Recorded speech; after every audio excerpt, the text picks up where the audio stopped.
Good afternoon, everybody. Good afternoon, everyone. Can we do a quick mic check, make sure you can hear you guys all right? Hello. Hello. Testing. 1, 2, 3. Also, check your mic. Is it? We're on. Okay. Everybody good? Can you hear me? Okay. Good afternoon, everyone.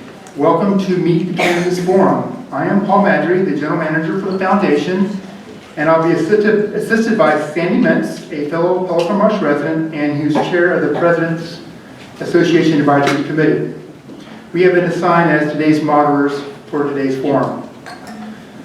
There are 4 Pelican Marsh members who have submitted to be a candidate to run for the 2 openings on the Foundation Board this year. Please welcome Matt Barger, Nathaniel Monks, Jeffrey Randall, and Rocco Tamburo.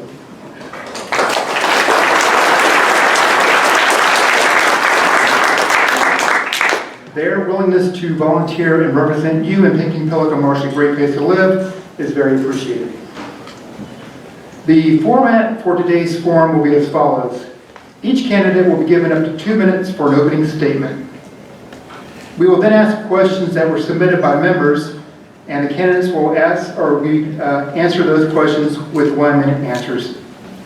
If a candidate refers to another candidate and their response, then the candidate mentioned will have the opportunity for a 30-second rebuttal if so desired.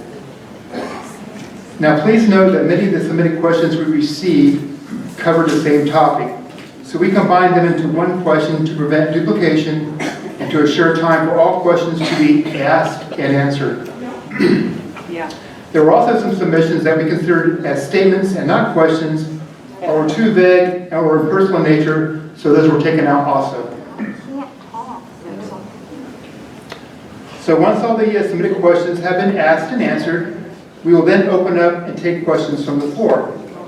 If you feel that one of your submitted questions was not asked or answered properly, please take the opportunity to ask it again during this open floor session. However, please make sure that the question addresses a specific topic or issue and is not a statement that is for the purpose to engage debate. Those wanting to ask questions from the floor will be asked to come up to the podium so the candidates can hear you clearly, as well as a microphone being able to pick up your question as this forum is being recorded for the website.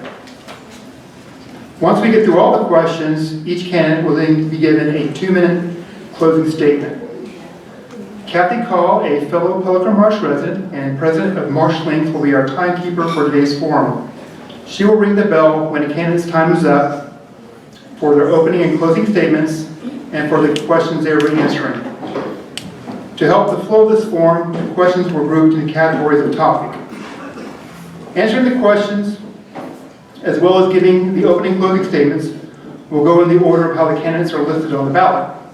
Candidates are also seated at the table up here in order of that ballot, left to right. So let's get started with the candidates' opening statements, starting with Matt Barger. Hello, everybody. My name is Matt Barger, and I'm running for a seat on the Foundation Board of Directors. I live in Muirfield, and I live with my wife, Sunny, and our son, Gabe, and we've lived in Muirfield for 18 years. We love the community and plan on being here a very, very long time. My background is almost 30 years in the shopping center industry. I have done super regional shopping malls. The people in the back would like you to stand at the podium because we can't see you.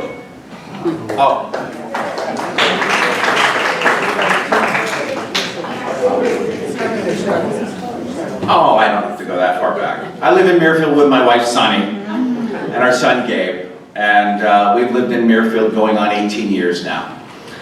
We love the community, we love everything about it, and we plan on being here a very long time. My background is almost 30 years in the shopping center industry. I did super regional shopping malls, and I have done 2,400 leases, 400 of those are restaurants, and one of the major projects that I did most recently was Coconut Point, and we're all familiar with Coconut Point. I was driving down here, I found this site We named the site. I worked with a tremendous team that really delivered a product that I think is state-of-the-art, perfect for the market, and what we delivered was something that's very unique when it relates to shopping centers. It was a retail, dining, work, and living experience. For those of you, probably have all been there. It's pretty incredible if you think about the timeline that we put that into place. It was right before the Great Recession. And it sustained itself and is really thriving right now. As many of you may or may not know, I was recently appointed to the Long Range Planning Committee. I believe that my decades of experience in commercial real estate will be an asset to this committee, and I'm looking forward to working with that team as we process through developing a long-term plan for our community. My focus is very simple. I want to implement long-term solutions for three things: expanding the quality of life here, developing new friendships, and three, most importantly, driving our property values. I'm motivated to run for the board. Why? Simple. I love this community. I really do. I want to connect with more neighbors. And we have to remember one thing, this is our community. I thank you guys all for everything, and I hope I get your vote.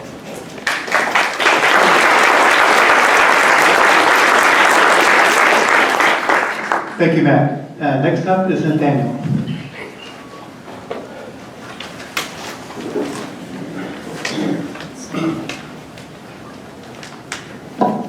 Hello, my name is Nathaniel Monks. I've lived in Pelican Marsh over at Troon Lakes for 6 years. Got a wife, Tatiana. Little Max is my kid. He goes to Pelican Marsh Elementary School. And for this reason, and for the reason that my wife loves Pelican Marsh so much, I plan on being here a long time. I eat a lot of vegetables, so God willing, 50 more years is my goal. My professional background is that I'm a military veteran. I've started and operated several businesses, including computer stores down in Texas, Austin, Texas.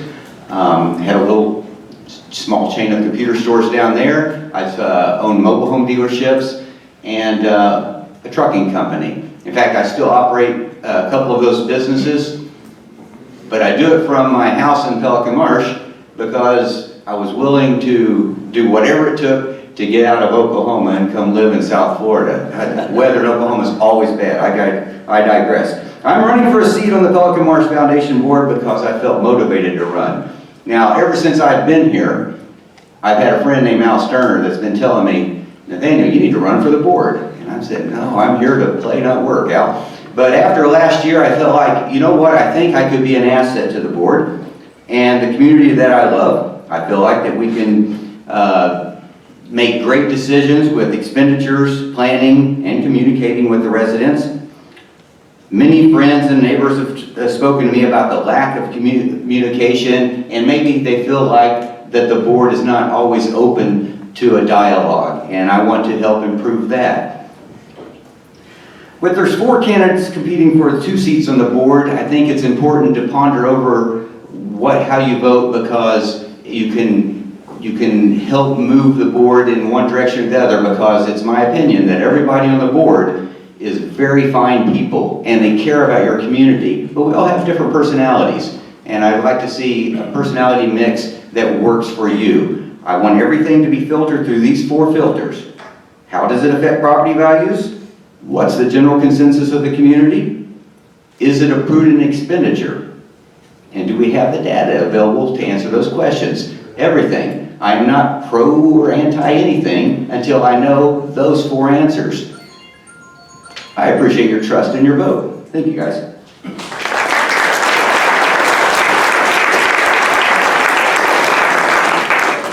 Thank you, Nathaniel. Next up, Jeffrey Randall.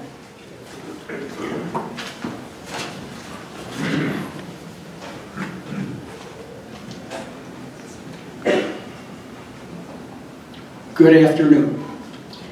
My name is Jeffrey Randall. I am a current director on the board of directors. My term is up in March, and I'm running for re-election. I live in Pelican Marsh, and I have since 2001 with my wife, Sandy. We now live in Watercrest for the last several years. Our children are adults, and they live on the West Coast, one in San Francisco, one in Los Angeles. What I want to do is I want to continue to work for the community. Not just one group, but for the entire community. What we've done this last year is we successfully advocated for the construction of 4 pickleball courts. We successfully advocated for increasing parking capacity by 20%. We added 20 new parking spaces. And although I'm taking credit for it, it wasn't magic, because all I did is I looked at the existing site plan from 2005, and I realized that not all the parking spaces were built out. So we built those parking spaces out, and now we have 20 more parking spaces. We are successfully advocating now, and have in the past, for the collection of data in support of a long-range planning commission or committee, which is being chaired by Pat Giannetti, and we are going to be and have been very cost conscious. I agree with Matt, and I agree with Nathaniel. In fact, what they have said through Residents for Change is we have beautiful new pickleball courts. They don't want to replace that pickleball court with another tennis court. They do not want to build a freestanding multi-story parking garage. And they are not in favor of any further infrastructure spending without a long-term community plan. I agree. I would appreciate your vote. Bingo.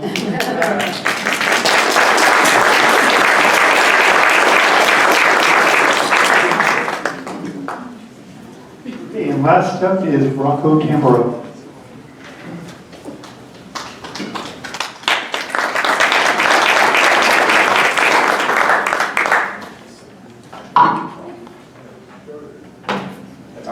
As he said, I think my name is Rocco Tamburo, and very basically, biographically, I'm sure you had an opportunity to read about me, and I have a very long background in dealing and assisting elderly people. What I'd like to do is give some of you who haven't lived here that long, and some others also, a brief history on this building here.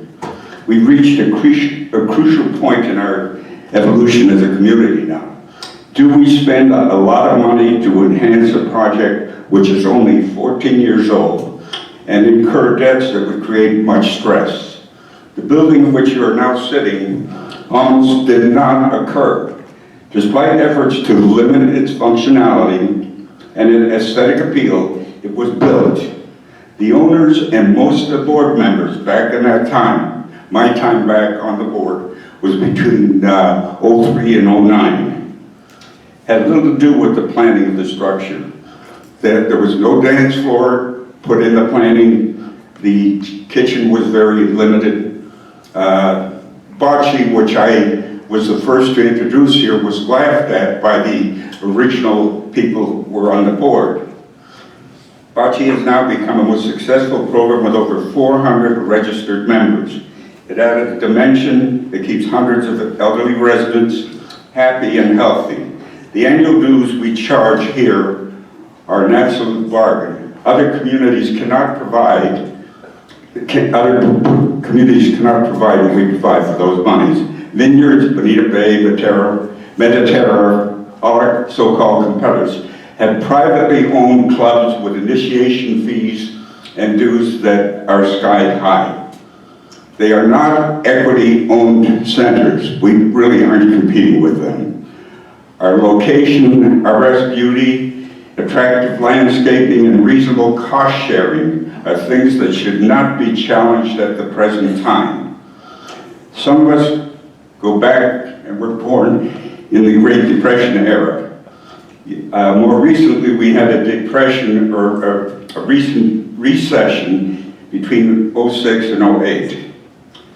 At that time, back in 05, there were 200 resales and everybody thought the economy was going sky high. And then the economy and market tanked. And our federal government saved the day by pumping a lot of systemic money into the community. At the present time, perhaps the high-spending communities would be doing the right thing by imitating us rather than doing the opposite. Thank you for hearing me.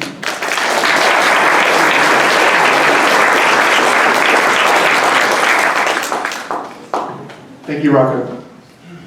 Okay, we're going to the questions now that were previously submitted by the homeowners.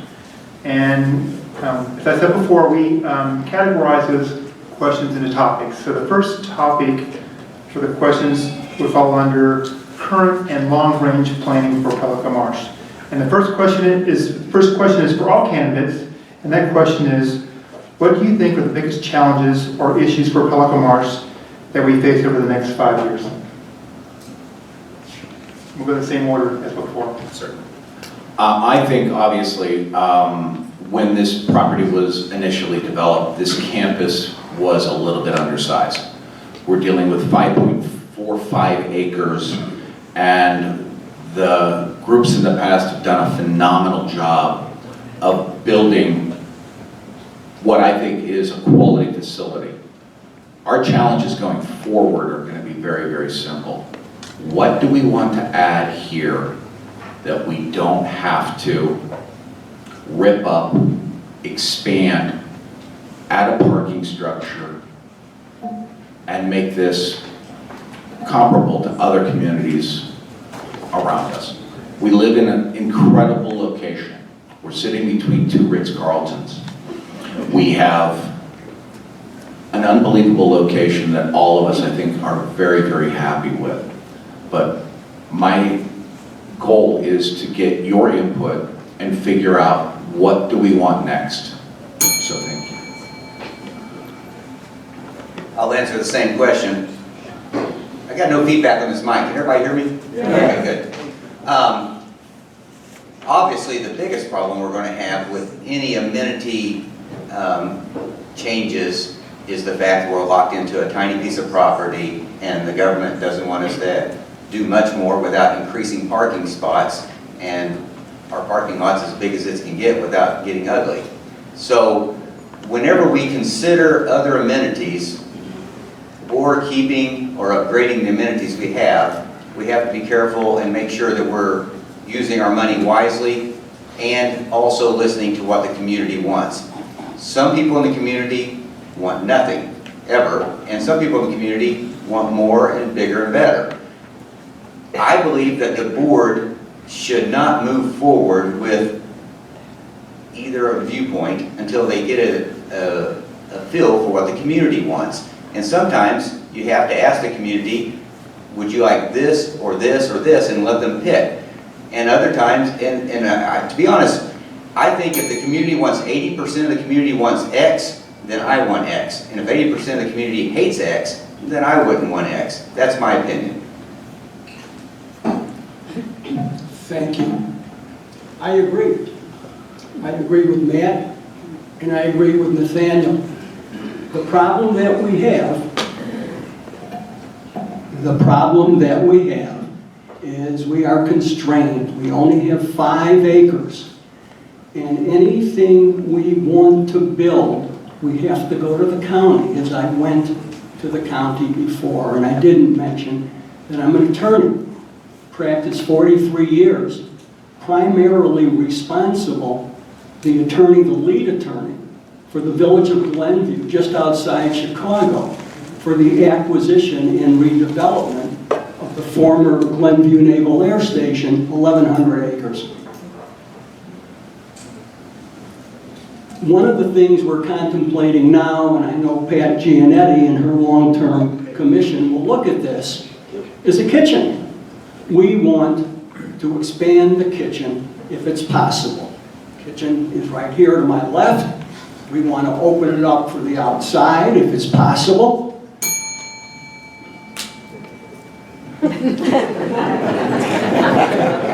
That was quick.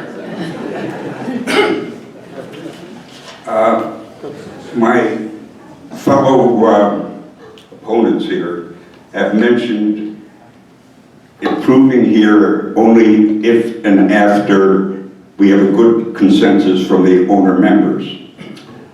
A lot of us here rely on fixed incomes, and before any monies are spent on any of the things that may be proposed, I, for one, will be there to watch where every dollar goes, and we do not incur financial stress on the owners. I think the owners should have more recognition when they come to meetings to hear all these descriptions of things we would like to do, may do, and so forth. Often there's been a lack of sensitivity at meetings, and people have been told to shut up rather than be allowed to speak.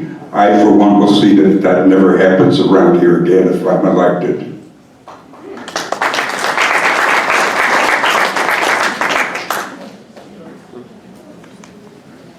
Okay, next question in the same category for all candidates again. What would you like to see come out of the new long-range planning process that has recently been started? Just a reminder, it's a minute for responses. As I said in my opening statement, that I am part of that long-range planning committee. And I think it's very imperative to get information from all of the owners of what they're looking for. A few years back, I was involved as the chair of the long-range planning committee for the addition of bocce. I had an incredible group around me of very involved citizens, neighbors that had this idea. So I worked with a lot of people. We had 2 bocce courts, and we had to try to figure out how we could get a 3rd one in, because I knew it was going to be hugely successful. And so what we ended up doing was our team went to the golf course and traded off land. And we were able to put 3 bocce courts in. First year, it was, I was like, oh gosh, I thought there was going to be a heck of a lot more people involved in bocce. Second year, 3rd year, it's been phenomenal. This is true. Bocce has been phenomenal, and I appreciate the fact that people put bocce in, and Matt was very important in making that happen. Here's where I could be a little humble. Whenever I first saw bocce, I was like, what the heck is bocce? And when I was young and in the military, I was in Italy, and I saw the old guys rolling the balls, and I thought, well, I don't know if we have any old Italian men here.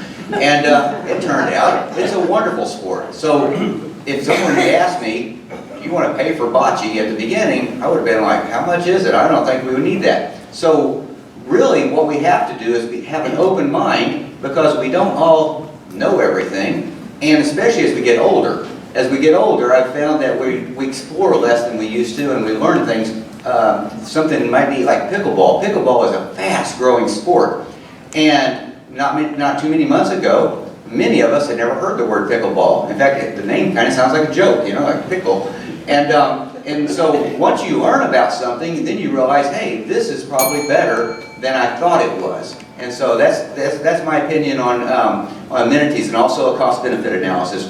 Someone needs to put pencil to paper, say, what's it going to cost before they even ask you if you want it. Is it $7 a month or $700 a month? That's the important part.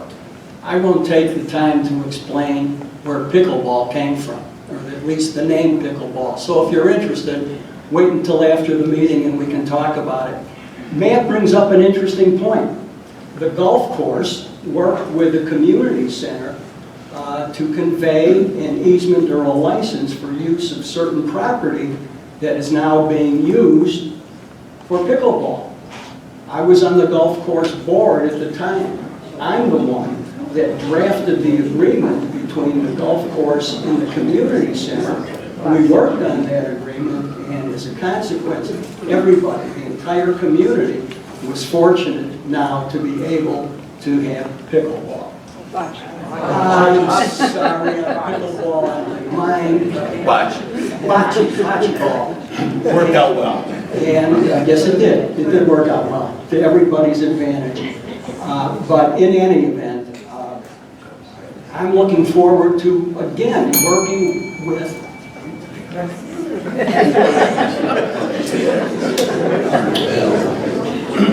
I'd like to emphasize that we, as owner residents here, have one of the most beautiful communities in Southwest Florida.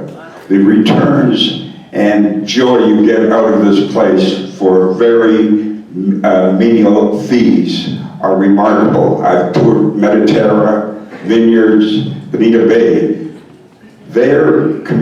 First of all, they have no community centers like this in which you all own 1914th Park. You go to those places, they're all privately owned. They're there to make profits for the corporate owners. We don't have that. I think what we have is beautiful, may need some changes in the future, but certainly for the time being, I'm quite happy, as I hope you are, with what we have here in Pelican Marsh.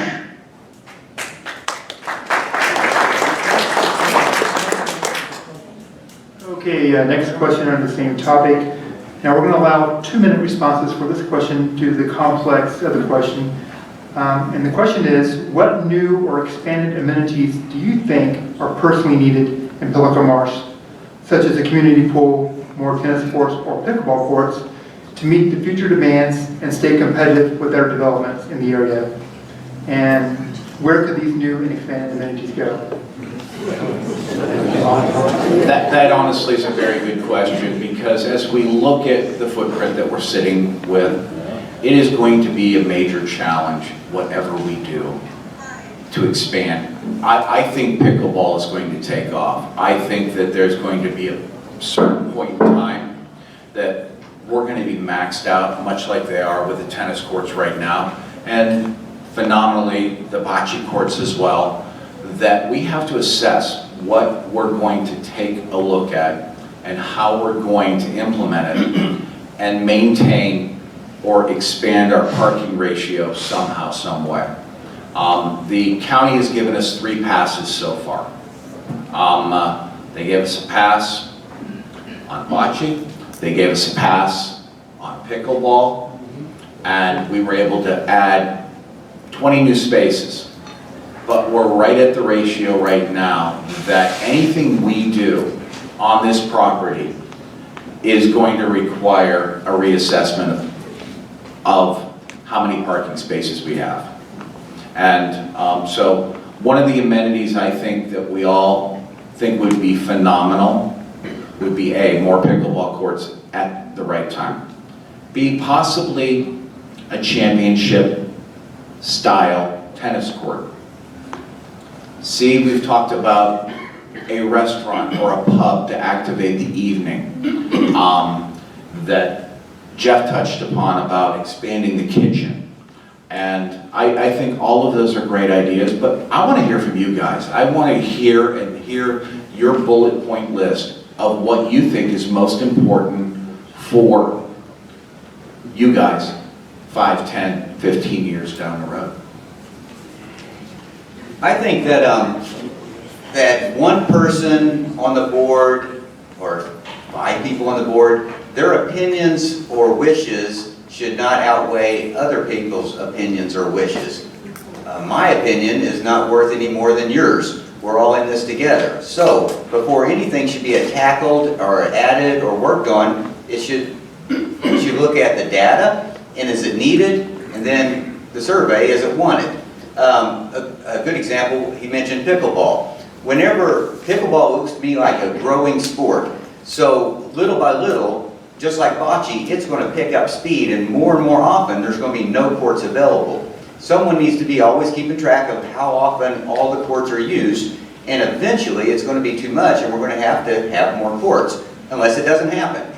but it needs to be based on data, not based on someone's emotions. Same thing on bocce. If bocce courts are not available because too many people are using them, that's a good thing. We need more. So I want to see first the data, what is maxed out, that's what we will need more of, and what's not being used, that's what we need less of.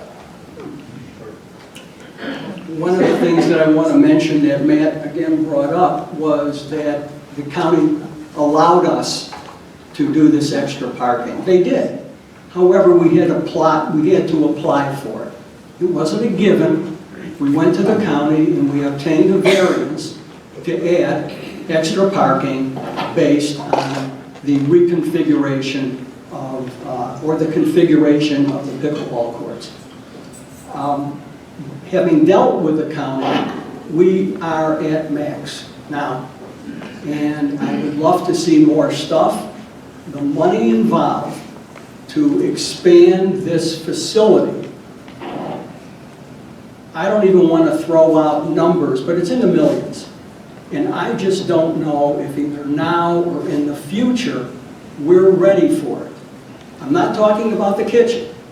That's not going to be in the millions. And there is a plan right now being reviewed to determine whether or not it's feasible to have a kitchen. Kitchen is no problem. That we can do. We can break through the wall. But where are people going to sit? That again is going to be another question which may require additional parking spaces. So nothing is a given, but we are working on it and we are planning for it. And we are listening to the community with regard to where we want to go in the future. But we have to be realistic. Some of this stuff, parking garage, it will not happen. That's my opinion. I don't think the board would agree to it. I'm on the board, and if I'm fortunate enough to be elected, I would not vote for a parking lot for the millions of dollars that it's going to cost at this time. That's my take. I think my fellow members here have described enough detail with respect to the possible expansions and whatnot. I, for one, think things like a restaurant, and I've sampled a lot of people in the community about this, would be a total waste and a lie. Anyone I've spoken to with experience in the restaurant business in the communities have all come back with negative responses. They've lost money. They've had to assess the residents' money to cover the losses every year. I would like to see a few freebies given to the community.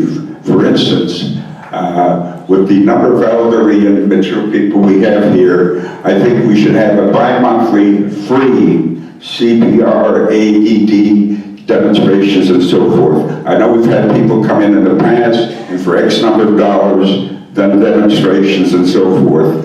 I, for one, can teach you how to do CPR in less than 5 minutes with the important steps that hopefully you won't forget. Those who want the more detailed courses can take them at their own discretion.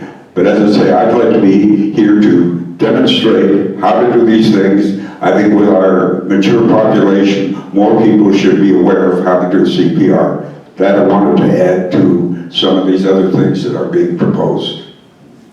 Can I make a brief response to add something Okay. to, Say who you are. pardon me? Say Am I? your name.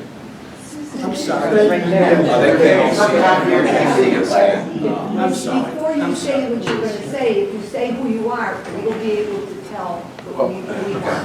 Thank you.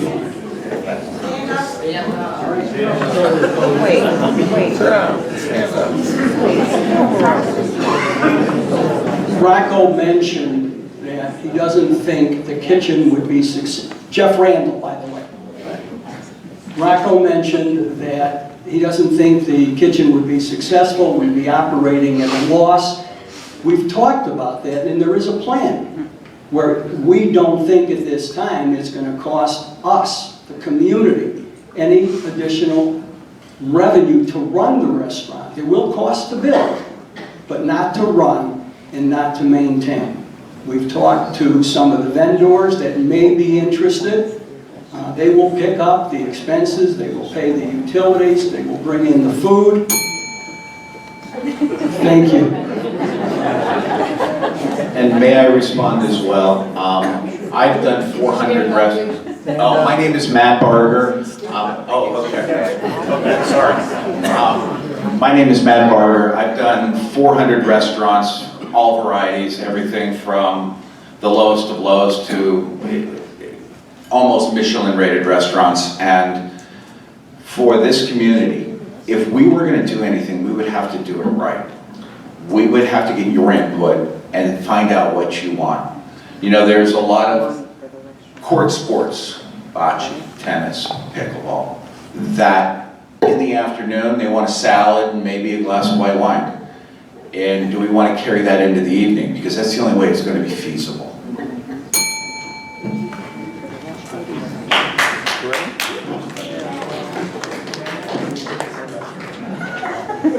Me and Rocco don't want to walk all the way over there. I'm getting hungry, so the restaurant's starting to sound like a better idea. I believe that the most important part of any plan, in fact, since Jeff brought up the restaurant idea, and Ms. Page is going to have a long-term planning committee at the same time, the most important thing is that we don't do any more one step forward, one step back. So we don't want to have one team be working on a restaurant and another team wondering what should we do about the whole building, and then a year later come up with an idea of tearing out the restaurant. So I want a long-term plan before we do a short-term plan.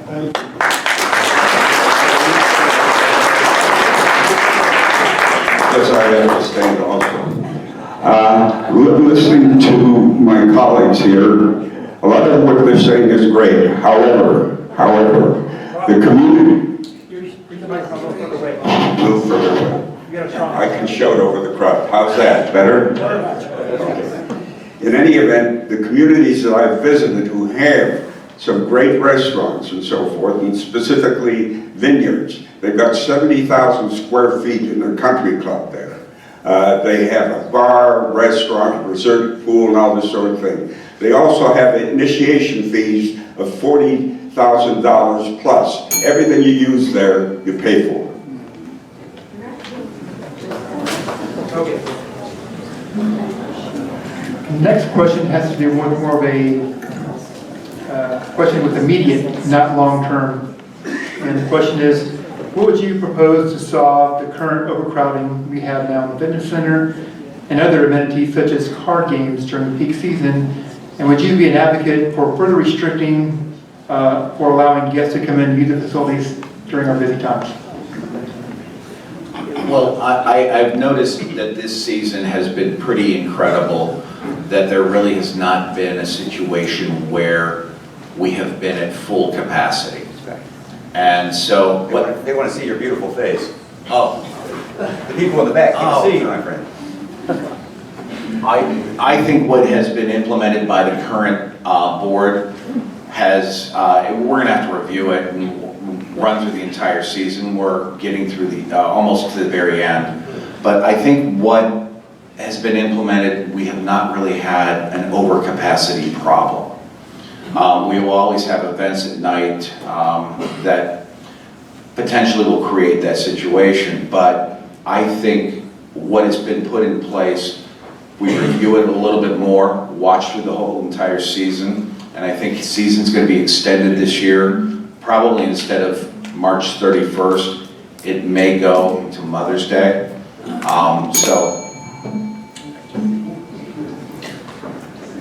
I agree with Matt. There is square footage of this building that is overutilized, tight, crowded, and everybody is trying to get into the same room at the same time. I'll give you an example. Sometimes you go to work out in the gym and it's hard to fit in there. And we only have a certain number of machines, and if you want to work out this particular muscle, there may be one guy using that one machine and just sitting there resting, and so you wish you had a bigger gym. So the first thing I would do is, like I said, I want data. I would want to know what is the data for the hourly use of each part of this building. is some part of this building being underused and another part being overused? And can we simply play a little game of Tetris and move something so that we have better utilization? Also, the parking lot. The parking lot, agreed, on a normal situation, even this busy time of the year, has not run out of parking spots because of those changes. But in the afternoon, you'll notice the parking lot's empty. So that means that there is room for certain things to happen, for us to do more things down here at the off-peak times. So that's the first thing we want to do, is figure out what's peak time and what's off-peak time and add something for the off-peak time.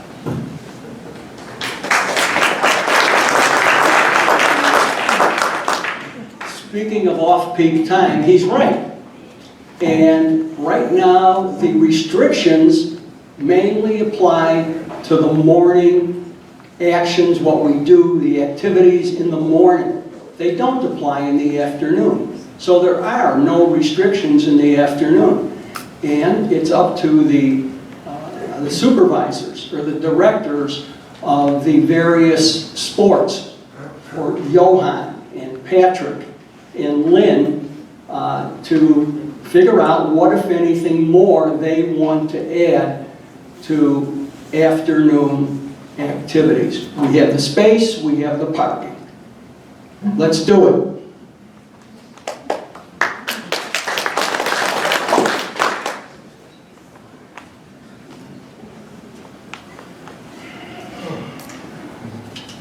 I take a very simplistic, if you will, view when it comes to the use of our facilities here. First of all, when it comes to outsiders, I've got no problem with them coming in and using the place. However, if one reads our bylaws and regs and covenants and all that things, I agree with it totally, in that the most important thing about what we're talking about here, the utilization of this place, the first consideration goes to our member owners. Only if and when you are all satisfied should we consider bringing others in for games, card games, or whatever you want to do sports-wise. First of all, the emphasis should be on all our citizens, and that's what I will support.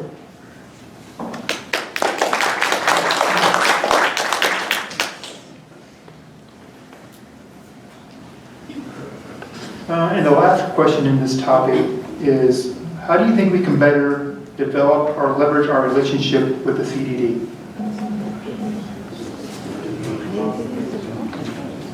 I'll stand up. I think the CDD is an incredible organization and they do a phenomenal job. But at the end of the day, they're a government agency and we need to have a stronger relationship with them.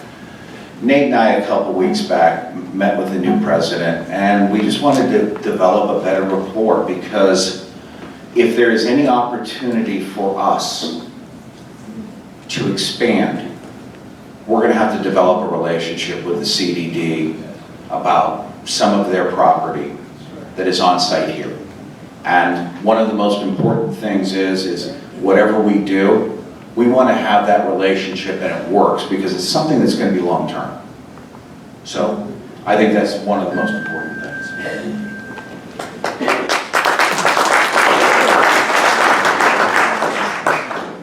Matt is correct. We did meet with the President Schultz, and sometimes I feel like, just like so many people have mentioned to me, that we need to sometimes remind the board who they work for. Sometimes I worry that we might have to remind the CDD where they get their money and who they work for.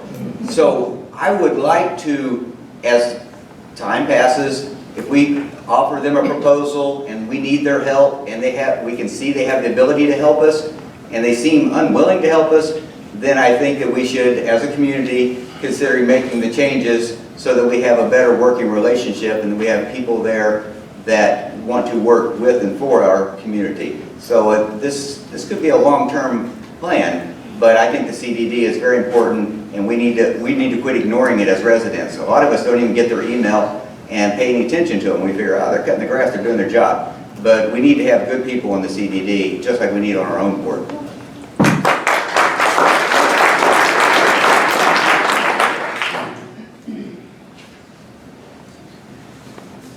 going to have to take a different position with regard to the CDD.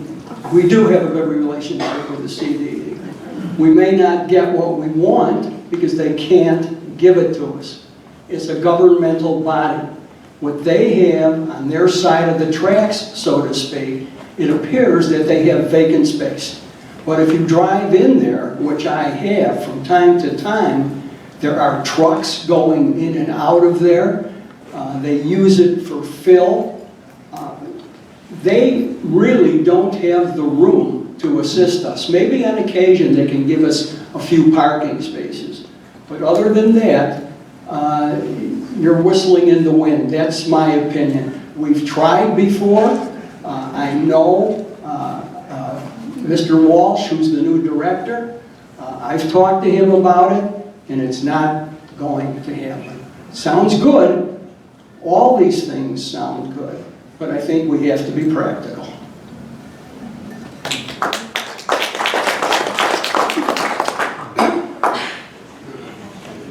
Like my colleagues here, I agree that in terms of function and work and aesthetics that are produced around here by the CDD, they should be complimented.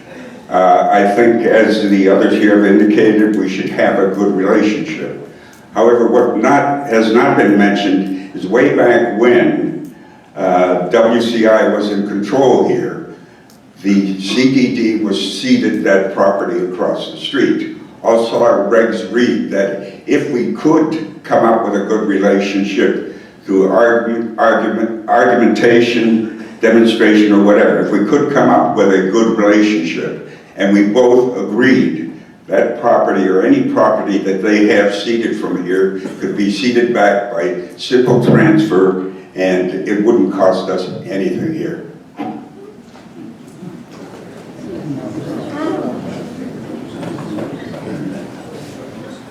Okay, the next topic was on parking, but we pretty much covered all the parking questions, except there's one question that was asked that if current demand did reach a level where we needed much more parking spaces, at that point, would you be in favor of building a parking garage?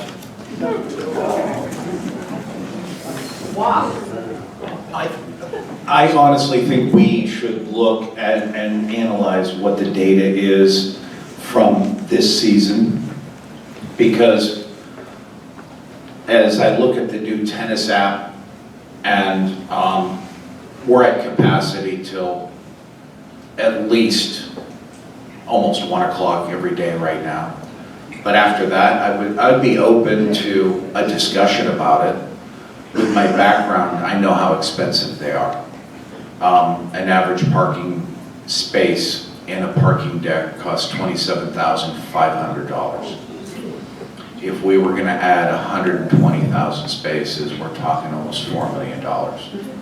That's incredibly mismanaged, if you ask me.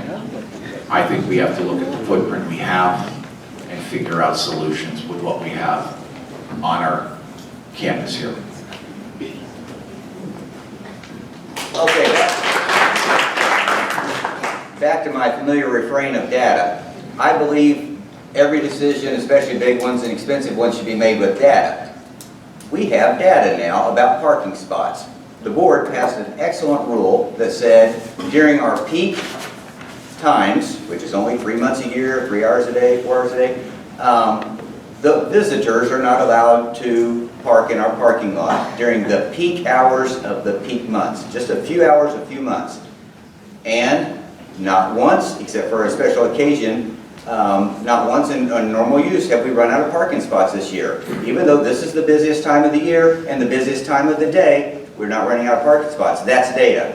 So, the board did make another rule recently, and I think that is, in my mind, a common sense rule that visitors could come and utilize some services where they can't be bumping residents.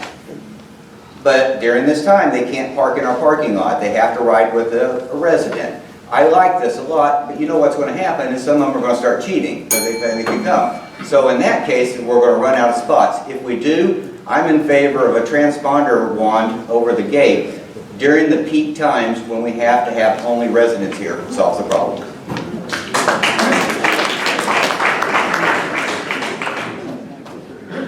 I'm walking more this afternoon than I am. With regard to building a parking garage, my answer is no. I do not think we need a parking garage. One of the things you may not recall is our board, several months ago, when we were talking about a parking garage, had a person who lives in, a resident who lives in Ravenna, prepare a plan for us with regard to parking. He did it on the house, so to speak. And Matt is quite correct. If we add X number of parking spaces, at a minimum, is going to be well over $4 million. At this point, it is absolutely not necessary. If you want to continue on, you're spinning your wheels, but ultimately, you're going to get the same result, which is you're not going to build a parking lot.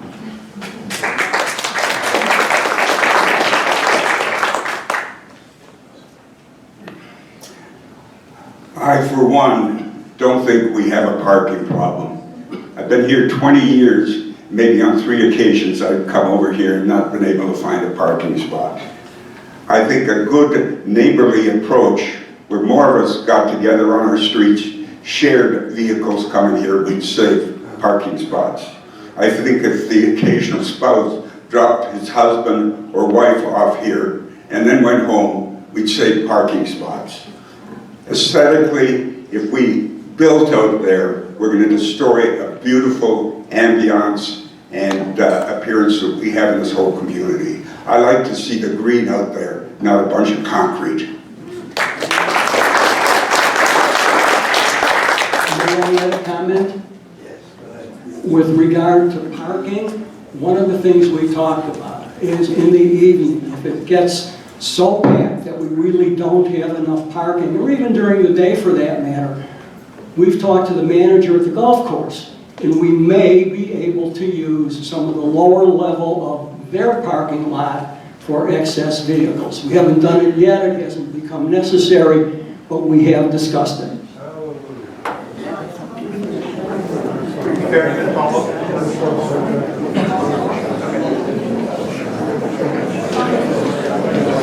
Moving to our next topic for questions, and that is under finance. So the first question for all the candidates is, how would you approach financing to pay for any new or expanded amenities that are recommended by the Long Range Planning Committee for the foundation, while also being sensitive to those residents who are on fixed incomes? I think it's an important topic. A number of the gentlemen here have touched upon something that's very important. Our fees are very, very low. But another aspect of that is a lot of us are still coming off of Irma, and our own specific communities have assessments attached to things. So if we're going to talk financing, I would have to be very, very hard pressed to want to go out and take out a long-term note to do anything that would, under the guise of expanding this community at this point. I'm very hesitant to commit money of my neighbors to some project unless it's necessary. But if it's necessary, if it needs to be borrowed, it needs to be borrowed at a very low interest rate. I don't like sending everybody a bill and saying that the whole community needs to cough up a bunch of money right now, because as Rocco said, there's a lot of people here that have a monthly budget and their income and their outgo are pretty close to the same. That has to be a big part of every decision. We can't all just write checks. But another important thing is that a lot of people look at these huge checks that they write for their HOAs and the foundation, and they forget that really, not counting Comcast, the amount of money we pay for this is very, very small. You may write, depending on which neighborhood you're in, you may write $6,000, $7,000 to $8,000 a year in fees, but really it's within throwing distance of $600 or $700 for what you pay here. The rest of that is Comcast in your local neighborhood. So we really are talking about what you pay for this is very tiny, very tiny. I'm just going to stand up.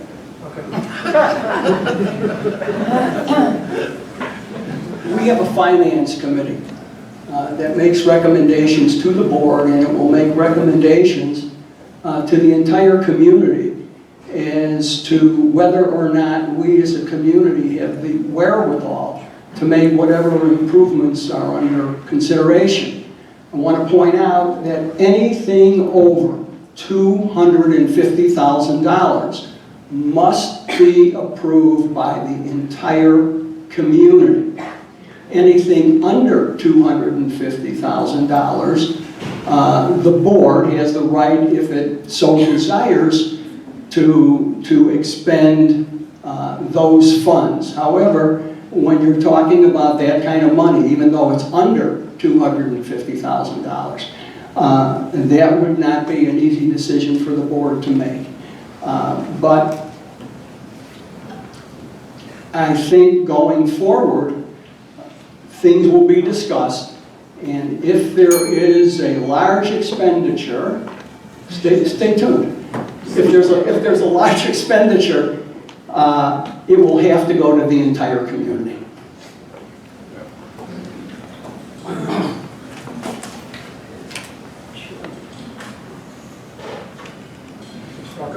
You could probably do with my walking stick.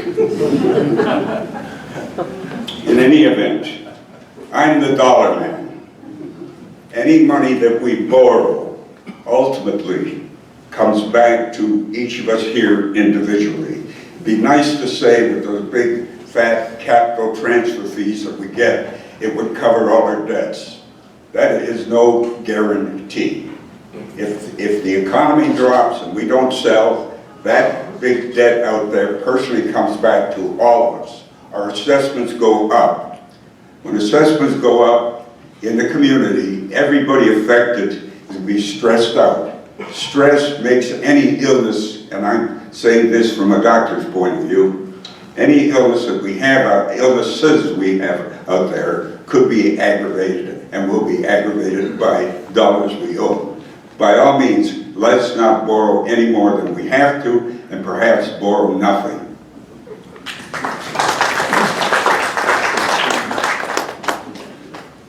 Again, may I make a comment? At this point, to my knowledge, we haven't borrowed anything. Okay, Borrowed was the building. next question is also for all the candidates.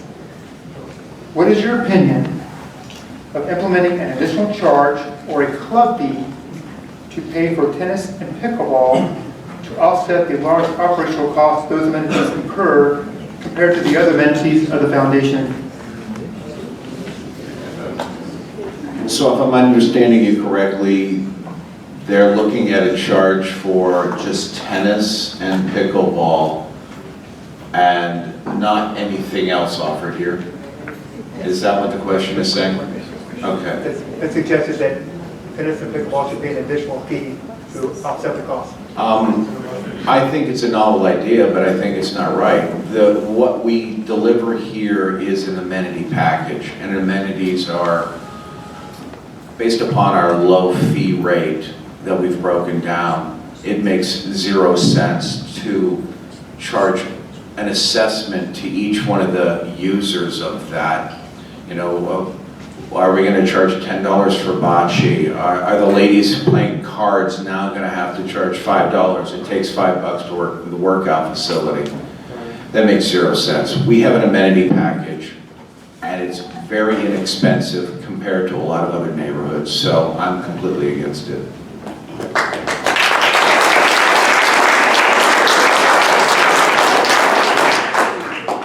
I live in Troon Lakes, and we have one street, and we have a swimming pool. And most houses in Troon Lakes have a swimming pool, and a person could easily say, what's the point of that swimming pool? And I swim like a rock, so I've never gotten into it. So I guess I could say, why don't we put some fee for the people who go to the swimming pool? It's ridiculous. I will never play bocce until I feel like I have more time in the day than I have now, and it looks like a fun thing, but I'm afraid I'll drink too much if I go over there. You guys are having too much fun over there. But somebody want to charge for bocce or pickleball or tennis or the gym. The gym has to cost more because they have air conditioning and heat and a building insurance. So it would be ridiculous to start nickel-diming our residents to death. That's my opinion.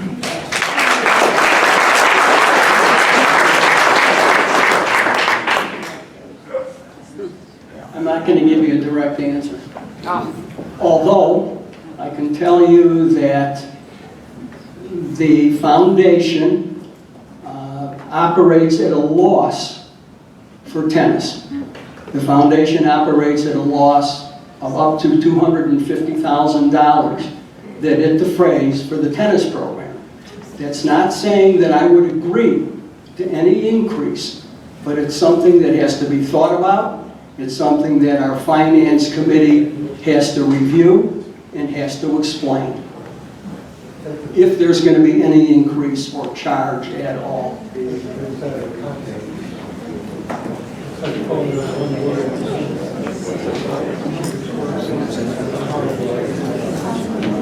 I think I'd have to agree very strongly with Jeff on that point.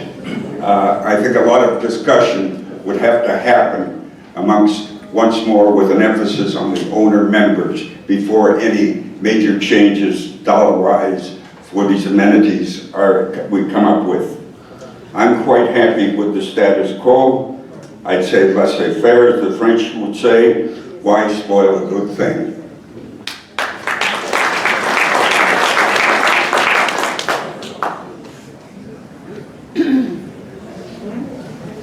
The next topic is more of a general view questions by each candidate. The first question is, have you regularly attended board meetings and the CD meetings over the past few years to stay current and connected with the operations at Pelican Marsh? I can say personally, I have not attended in the past. I was traveling 4 to 5 days a week. I recently retired. But over this past year, I've attended 3 to 4 of the board meetings, and it was a bit toxic to me. And as far as I'm concerned, we need to have a better community, and that's sort of why I'm running for the board. I also have attended board meetings, and they help motivate me to run for the board.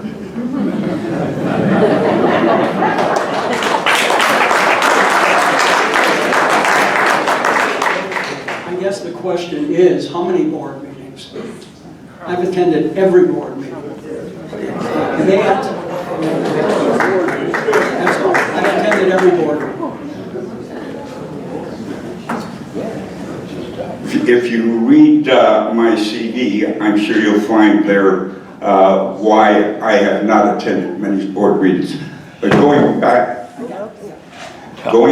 to when I was a member between 03 and 09 of this board, and 08, 09 I was president, if you go back there, you'll find my attendance was quite excellent. I felt when I left the board in 09 that we needed a lot of young blood on the board so we could have a fluid conversations and amenities here that both the older and younger agreed with. However, after being off the board 11 years, many of the things which you've heard us discuss have become very important to me, and I'm back here now to serve. I've been quite ill, had some problems. They're quite resolved now, and I'm ready to attend more faithfully.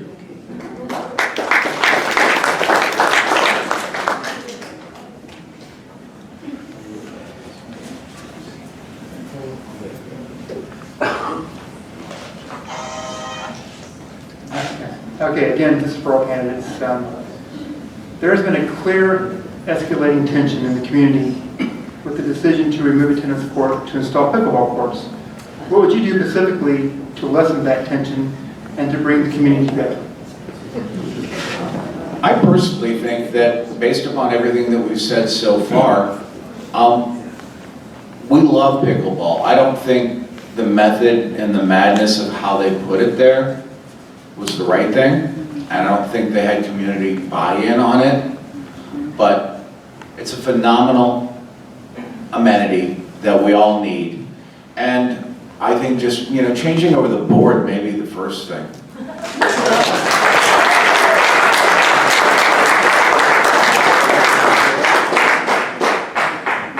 Unfortunately, a big motivator for people is fear. So what happened was, due to the clumsiness of the operation, the people who love tennis and saw that tennis appeared to be maxed out were seeing a court taken away and said, we're in fear of losing more courts. Then pickleball came into place, and then some knuckleheads started a rumor that people are wanting to tear out the pickleball courts. And so they felt fear. So the last thing you want to do to have a community feeling like they have a connection to each other is to create some sort of fear back and forth. So good communication, good actions together. I would like to see court sports like pickleball and tennis have joint activities like socials, so that we have, and championships, so that we have bigger parties and both sports operate together. And some people like to do crossover. And I do want us to see some sort of tournament for the pickleball, because I believe my 9-year-old kid is going to be the Pelican Marsh champion before he drives.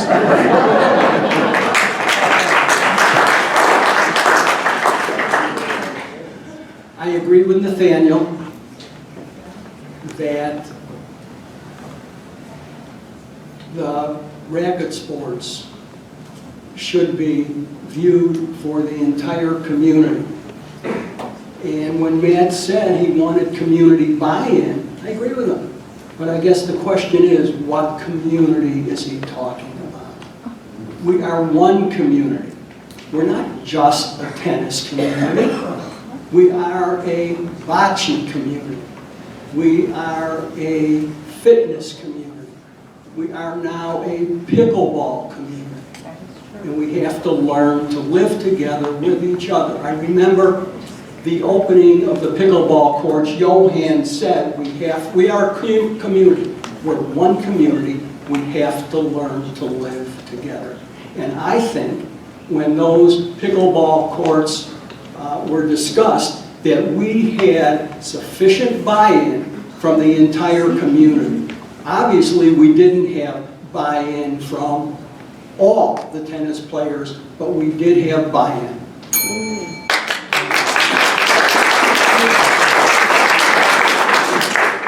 I'm going to sit down for this one. I'm a great believer, as Jeff is here, about community. And community derives from a old Latin term, coming together. I think what the community wants in a majority vote is a demonstration of a small democracy, which we have here. And if the majority wants pickleball or any other amenity, they should get it after they pass the majority vote.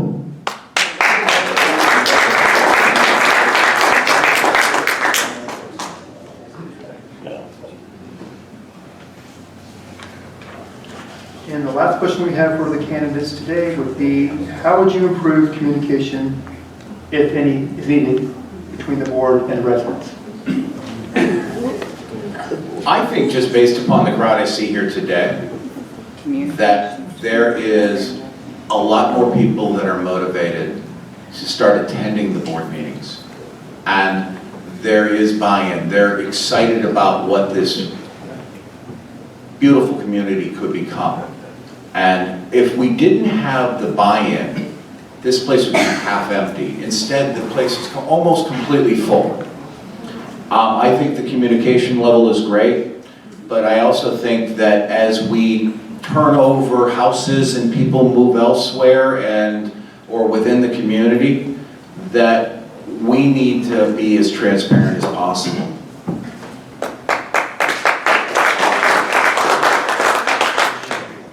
It's not an easy question, actually.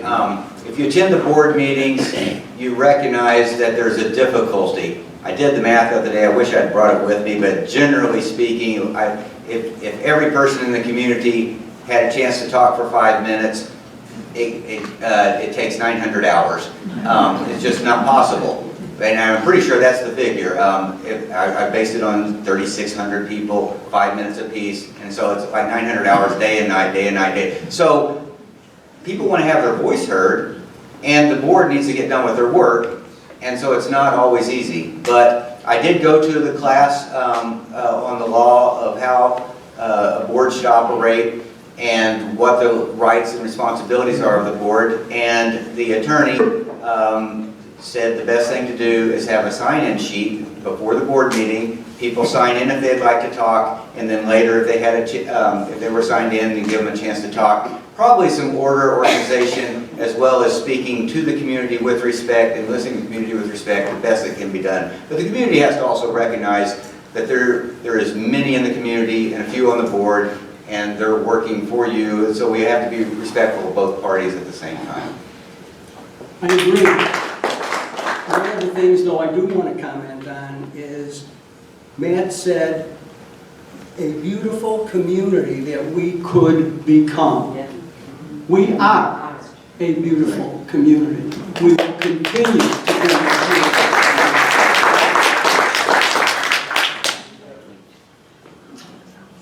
Following up on what Jeff just said, and my colleagues,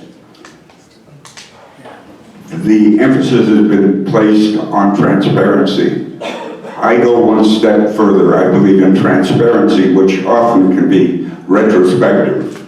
To have it work properly, we need current transparency, and in addition to, and with that, participation by our member owners. I think even if we had to change the regs and bylaws to increase the emphasis on the owner members and their participation, we should do it. As say, everybody gets a say here, and that's what I'd like to see continue.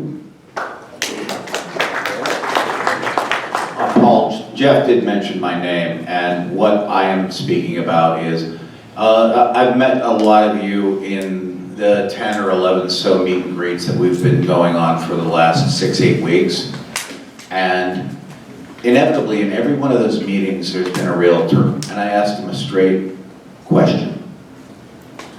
How are we competing with the rest of the market here? And because of our amenities and them starting to get and look a bit dated, they're saying we're not keeping pace. We are down anywhere from 1 to 4 basis points on a comparable resale.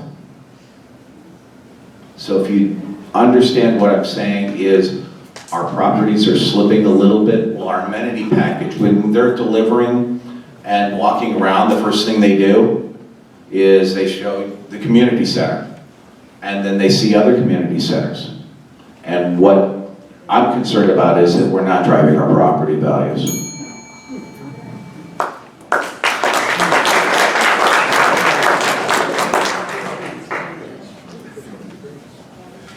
Okay, that'll end the questions from the submitted by the residents, and now we'll open up to the floor for any questions that you may have for the candidates today. Does anybody have any questions?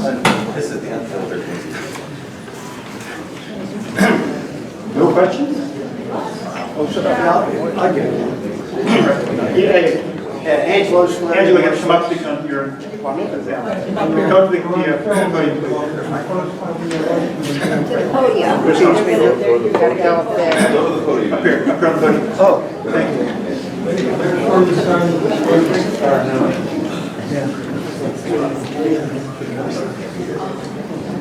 Angelo Scaleri, Marshlands. Heard a lot of nice, good comments today from all four of you. And it's kind of been innuendos that you wouldn't move ahead with a financial decision unless you had input from the community. My definition of community is Pelican Marsh, not tennis, not whatever, okay? But this building itself, to me, is an example of the board not getting a vote from anyone, spending $760,000 without approval. Okay? The same thing, and I'm against Excuse me, pickleball. you're making a statement, is there a question to this? Yeah, Okay, just want to make sure. So what I'm asking is, how do you intend in the future to handle a situation where you have to make an expenditure? You did the same thing with the pickleball. I think the pickleball is great, it's a great amenity, but you spent, I don't know, $200,000 without community approval. The survey meant nothing. So my question is to all of you, how are you going to handle future expenditures? Let me respond for myself, that I already said how we are going to handle future expenditures, Anything under $250,000, the board can make the decision. The board does not make those decisions without listening to people from the community. The community is not going to vote on that. Anything over $250,000, the community must make the decision.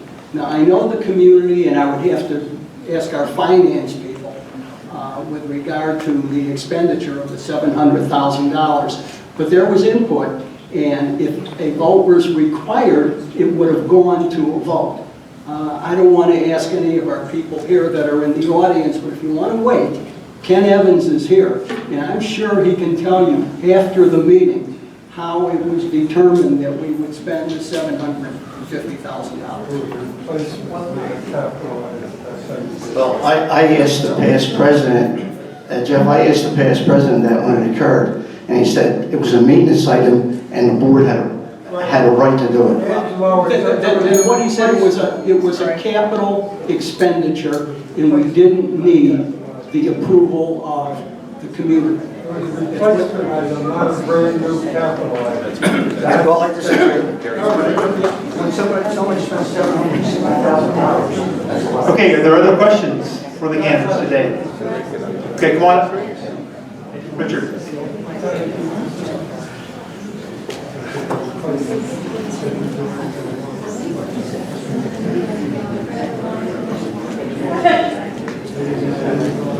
It's a long walk up here.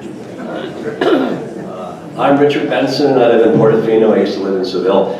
I submitted my question, but it wasn't selected, so I'm going to read it. This is for Jeff Randall. Jeff, in your candidacy application, you confirm our limited land area and that decisions to add amenities will come at a cost, both in dollars as well as the impact on the existing land utilization.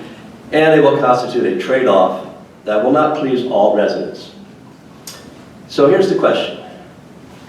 As the only candidate with board experience for us to evaluate, would you provide your perspective on how you would make decisions that clearly reflect the desires of the majority of residents, particularly in light of the use of a survey that the current board placed and endorsed in 2018 and used as a justification to make a decision in 2019 to remove one amenity, fully utilized tennis court, to add another amenity, pickleball, without getting a measure of or reconfirmation of community acceptance for the detailed compromise proposal that differed significantly from the 2018 general survey question about, quotes, no impact on existing amenities that was in the initial survey.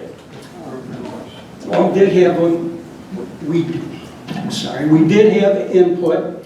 What happened at a meeting in March of 2018 was a meeting pretty well attended by the entire community. The tennis committee, some representatives of the tennis committee made a brief presentation. They had a petition, said was signed by over 200 people that they wanted a survey. However, we had heard from other people in the community that they didn't think a survey was necessary and they wanted pickleball courts. We had cost issues to think about, we had location to think about, and the board made the decision to go ahead with pickleball courts. You may not like the decision, but that's what the decision was. My question is more about the process. So you're saying that's the process you would use then? Just someone comes and does what you just said and make a decision? I thought we were talking here about... I'm not sure what process you're referring to. I told you what I think occurred. We don't have to sit and argue about it. It is what it is. The question was, would you provide your perspective on how you would make decisions that clearly reflect the desires of the majority of residents? Yes, we would listen to the residents. We have meetings. You have come to our meetings, and you make your decisions or your opinions known. And for those people that come out, and unfortunately, we don't get turnouts like we have here. If more people would come out and give us their opinions and voice their opinions and tell us what they want, it may be more amenable to the entire community. But we make decisions for the entire community, not just a group. I'd like to answer the question also, if possible. Is it only, can I answer the question also? It's up to you, you ask the question. Sure, I'll open it to anybody who wants to comment on the board. Candidates. Back to my keyword data.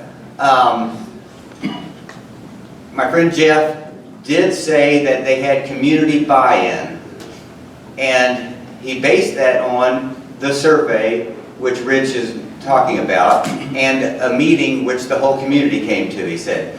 Which I'd like to point out that the community is like 3,600 people, and maybe 200 could fit in the room, maybe 300 if we stood up. So the whole community was not at the meeting.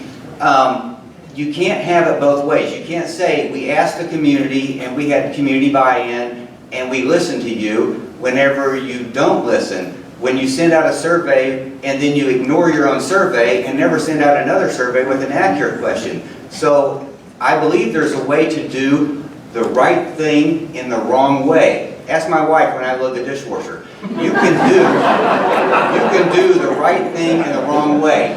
We needed pickleball. We needed pickleball because pickleball is a growing sport. And when I got the survey that said, would you like to have pickleball if it will not affect your other amenities, I said, heck yes. And so they used that as getting the voice of the community. That was not the voice of the community. It did just the opposite. So even though I have huge respect for Mr. Randall, he is a crazy good person, works for free for you, very hard. The other board members say, there's nobody who works harder than this man. He's a good guy. But sometimes he doesn't vote the way that I believe you would vote, because I believe you have to listen to the community first and not vote and justify later. So he did the right thing in the wrong way.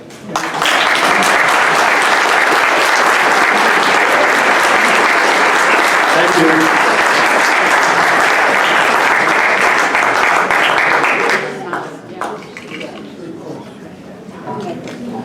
Okay, any other questions? Okay, come on.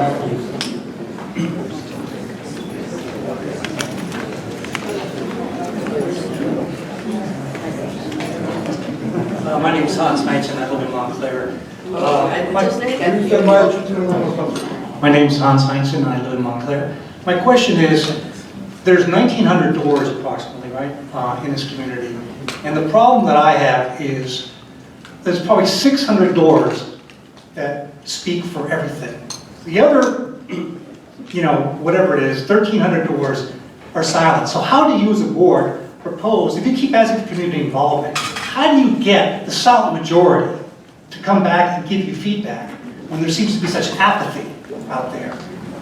It's very frustrating. You go to any event, it's the same 300 people, the same 400 people, and even on the surveys, you probably got 600 responses.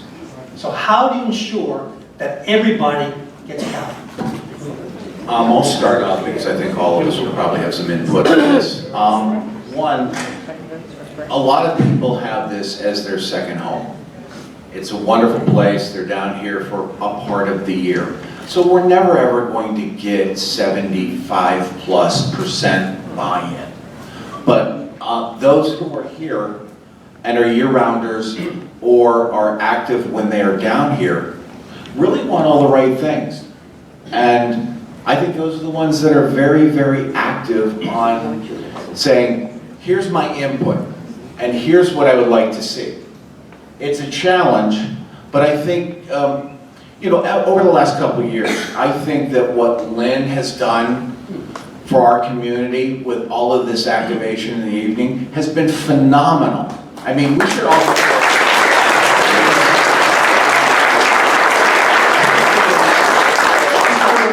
more than our board really can deliver at this point.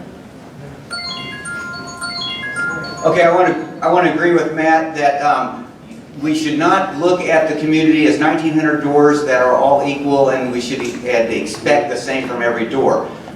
To a lot of people, especially those who are still working, living in Pelican Marsh is kind of a dream, and they already own. And I've had friends and neighbors that even even on my street, that have bought a house and only were able to have the time to use it a few days or a few weeks here and there, or even on the weekends sometimes. And so freedoms include freedoms of choice, and sometimes the choice is not to get involved. So I believe the community is smaller than you would first think, Hans, because just because there's 1,900 doors, the community of people who are caring about what we do in this room is smaller than 1,900. But that's their choice, and later they're going to retire and move here and get more involved, or maybe they're unhealthy and never leave the house, and that's their life. So I don't think we could have to force it on them, but everybody who wants to be involved, I want them to be involved. I want them to feel welcome. This is a welcoming community and a friendly community.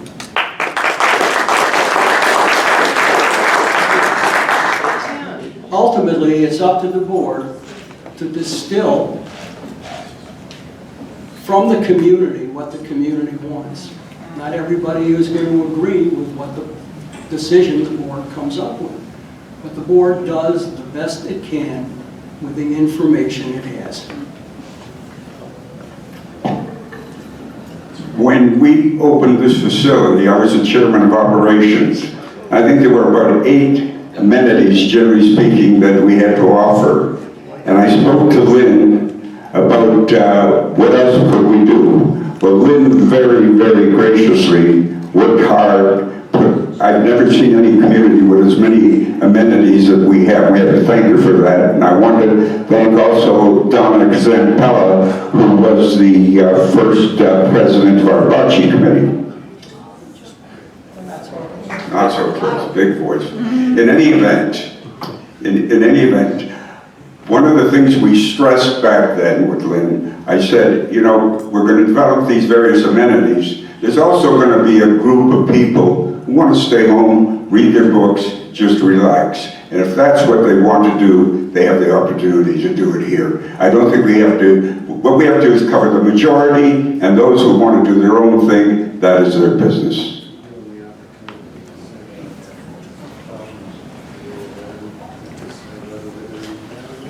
Okay, any other questions? Okay.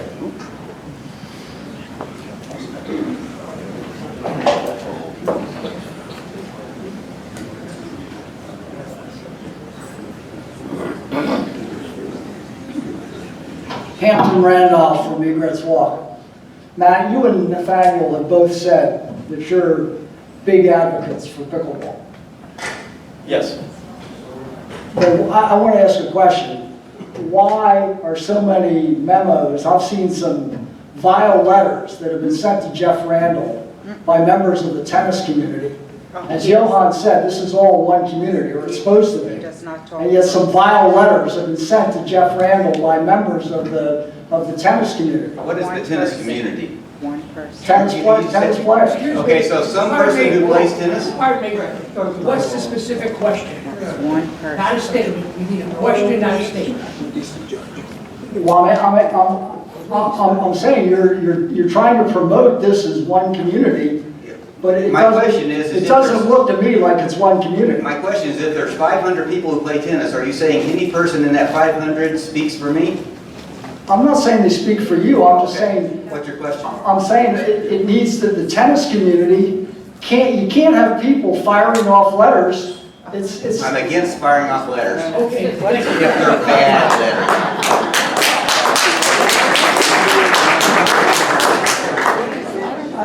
I think what he's referring to was a blistering letter by someone who occasionally plays tennis that was a direct attack on Jeff. It was out of line, and well, furthermore, Jeff and him were already enemies long ago, so this has nothing to do with neither one of them had ever heard of me when they started yelling at each other years ago.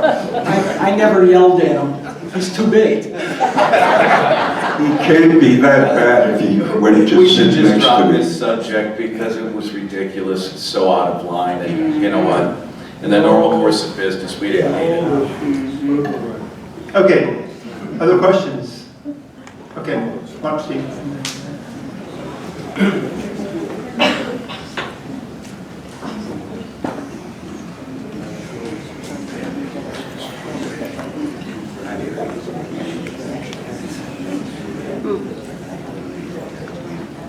Steve Burke, Troon Lakes. So Ham's question has stimulated one of my own. So, moving forward from the point where we are now, it's my hope, as the chairman of the tennis committee, that we're going to bring this community together. That we're going to stop acting like children, that there's going to stop being this divisive, hanging on this sort of revenge fantasy that some people have about ripping out pickleball courts. Excuse me, Steve. We made it very clear in the beginning, we don't need a statement, we need a specific question for the board to answer. So, Let me finish, Steve.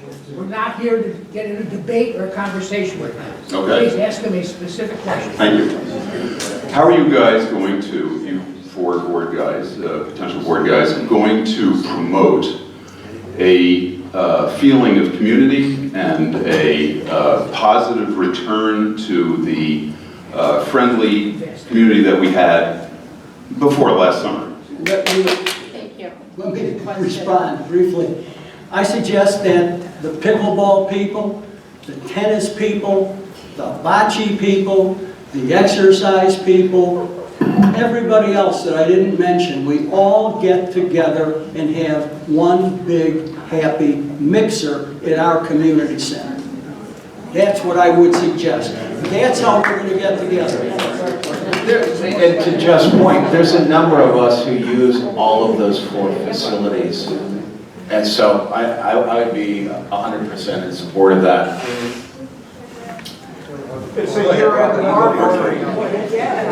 In any event, I've noticed when I attend board meetings, very frequently when things get discussed by the board members, they vote on it, and there really isn't too much participation from the owner members who are sitting there.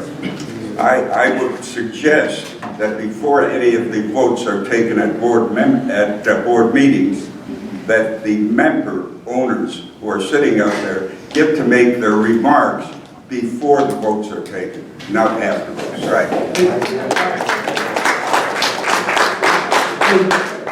The members who attend the meetings do get to make their remarks before the board votes. They have the ability to make comments. I can't say it's always happened that way, but we try. And do not vote until, there may be a motion on the floor, but there's no vote until the members have had an opportunity to make their point. That's all. More questions? Another question? Okay.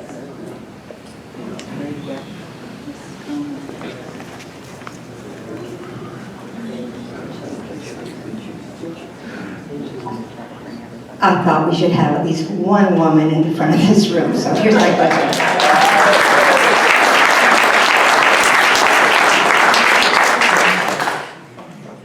Thank you for being such brave and honorable men. We're glad to have you here.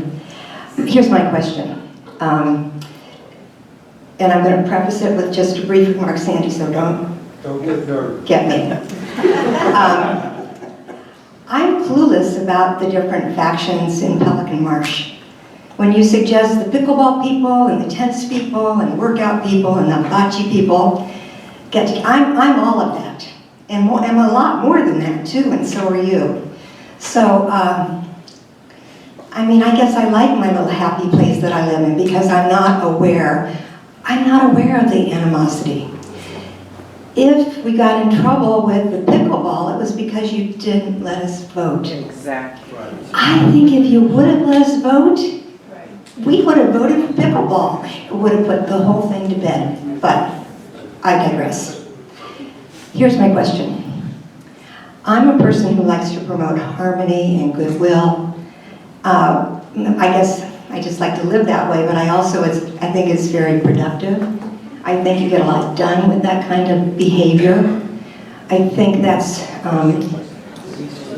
just the civilized way, the dignified way, the higher moral ground way to behave. On the other hand, thugs, bullies, I'm getting it. I'm here. Question. thugs. What's your question? My question is, what personal attribute do you bring as a board member or as a potential board member that would promote working together in a respectful, open-minded, and in a manner in which you can reach a conclusion with consensus and not bitterness?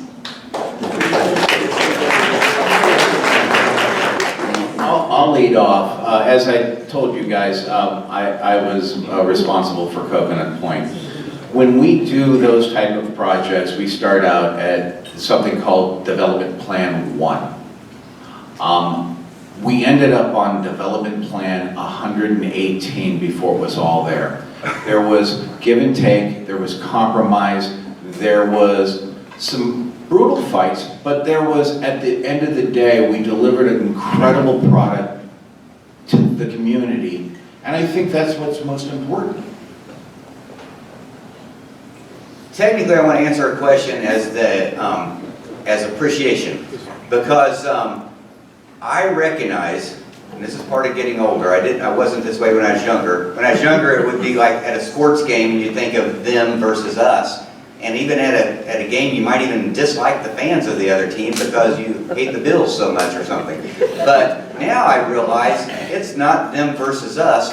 We're all in this together. And even if I find myself disagreeing with someone in my community or even on the board, I first go back to my appreciation that they're on the board, that they're volunteering their time, that they're working, and that their only reason, I've never seen a person run for the board or be on the board except for one reason, and that they want to make the community better. And so I appreciate every single person who puts forth effort for their community. And that's especially the board members because they work a lot, but even the people who show up on their off time like you did and other people do, whenever they show up on their off time to try to make the community better, just to attend a board meeting, that takes a little bit of a sacrifice, and I appreciate that too. So we're all in this together, and I'm going to agree with you that even when we find ourselves disagreeing, let's remind ourselves that we're all in this together, that the one crazy voice over here or the one crazy voice over there doesn't speak for us, that we're all in it together. I can't say it any better than Matt and Nathaniel. I agree with what they've said. I think that the best example of a community working happens when I get invited to and/or come on my own to a memorial service here. When we have neighbors of ours who we feel are part of our extended family pass away, one of the nicest things I've ever seen is when 200 people get together and agree, express their love, and so forth. Compromise is the name of living in a community, and I'd like to see more of that.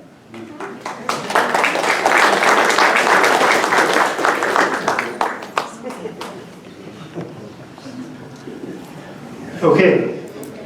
Any other questions? All right, we really appreciate all the questions we received for today's forum. We really appreciate the candidates today being available to listen and openly answer all the questions. And we appreciate it.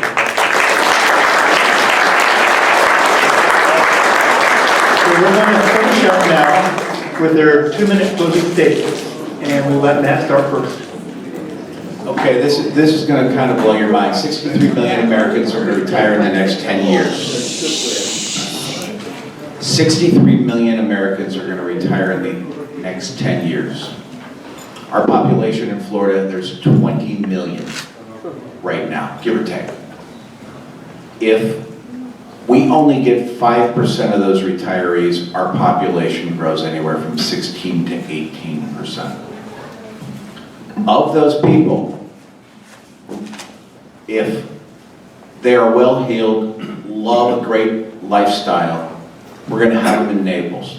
So our population is going to grow exponentially. Let's just bring an amenity package that we're all comfortable with for the next 10 years. that makes a lot of sense for all of us.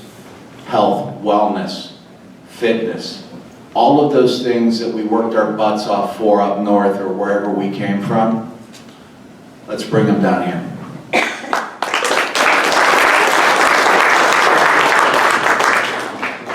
Sometimes when something is moving so slow, it's hard to see it, such as your kid growing or a plant growing in the yard or something.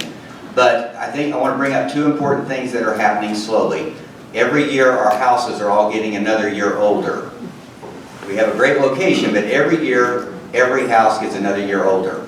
Also, every day, we're getting graded, but we don't see this. We're not noticing this, but we're being graded because realtors are trying to sell houses in Pelican Marsh. And when they do, as Matt said, every realtor must bring every customer to show them the amenities that come with that house, and then they're going to go somewhere else and look at another house somewhere else and the amenities there. And so it's not one little thing anywhere that's going to trigger a sale or kill a sale.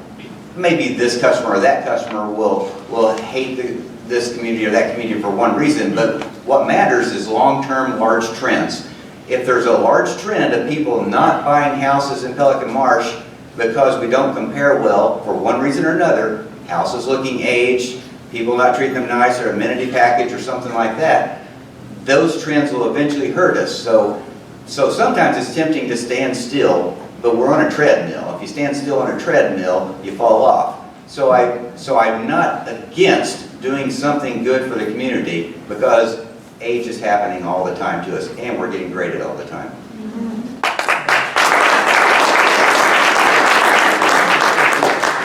You know, it's interesting, we're candidates, we're running against each other, but for the most part, I agree with everything everyone has said. It's a great community, we all live together, we have to continue to work together. And one of the things that I want to just review with you is what our board has done over the past couple of years. We built the pickleball courts, we increased the parking capacity, we upgraded the drainage area around the tennis courts, we are advocating for collection of data, and we're being cost conscious.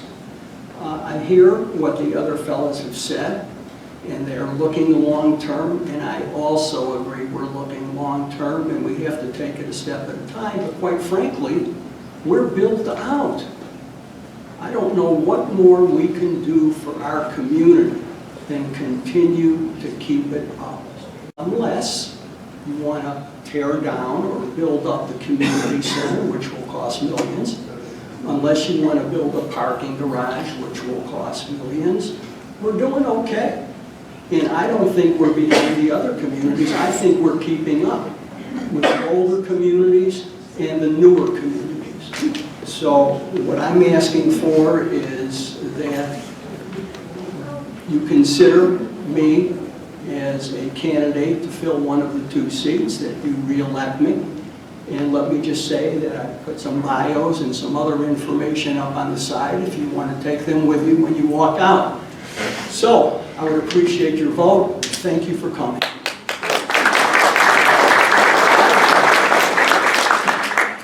I'd like to address something that has not been addressed yet. Several years ago, I proposed a quarantine type of plan for this community. It was during the SARS epidemic. Currently, we have the coronavirus. I would like to see us have an emergency quarantine plan that would complement our national one. By that I'm saying, I'd like to identify all the retired professionals we have in the community. I would like to identify the chronically ill and the elderly who would need some assistance. I would like to see us have a volunteer service that would pick up food, drugs, etc., to assist those who need help. I would like to see us monitor and control people, well, not control, but monitor people coming in and out of this community while we're going through this not an endemic sort of thing yet, but it could happen. These are all possibilities, and I think we should be prepared. If you support controlled expenditures after judicious review, vote for me. If you are content with the aesthetics and amenities we have now, vote for me. If you want more emphasis on your health and security, which I just brought up, vote for me. If you support my ideas for a contingent, conditional quarantine plan, vote for me. Thank you for coming out.